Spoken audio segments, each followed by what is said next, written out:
The governor's actions today seem to us to be about politics and not about the hard work of governing.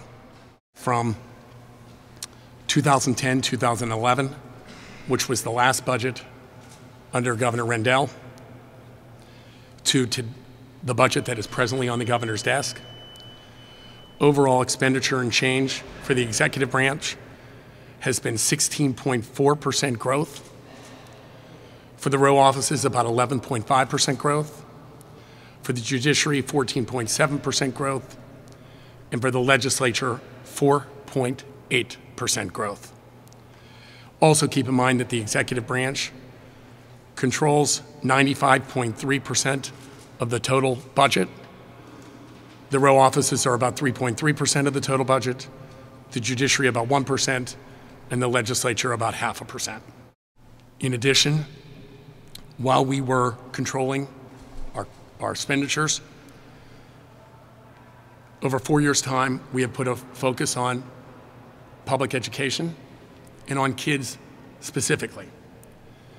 The last year of Rendell was $8.89 billion in public education, K through 12 and state dollars.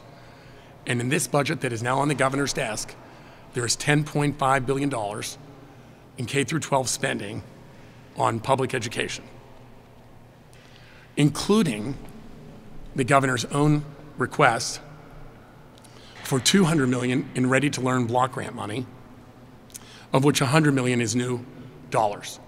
Why the governor is not signing a budget that's under the Tabor rate, delivered on time, and includes his #1 request for ready-to-learn block grant,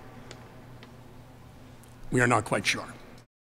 We've put together the Tobash proposal because it shifts investment risk, it delivers competitive benefits to new hires, it protects the benefits earned by current employees and retirees, it responsibly meets our statutory obligation, no arbitrage gambles, no collar reductions, no gimmicks, no shirking of responsibility. We have completely indicated from a leadership perspective, we are not betting on bonding and getting the failure that they got in Illinois.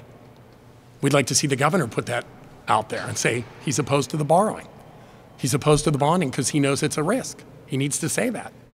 That leadership has come from the House, Representatives Tobash, Representatives Camp, Representative Ross, myself, and a wide variety of other members.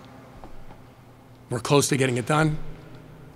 We'd like the governor's capital to take our proposal and get it done because he doesn't have a proposal himself out on the table.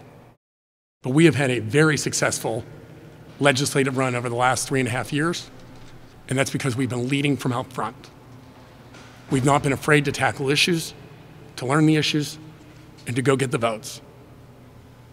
I must tell you, I think the legislative House overall, working with Republicans and Democrats, and certainly the House Republican caucus, have not been afraid to do the hard work of governing and to lead from the front.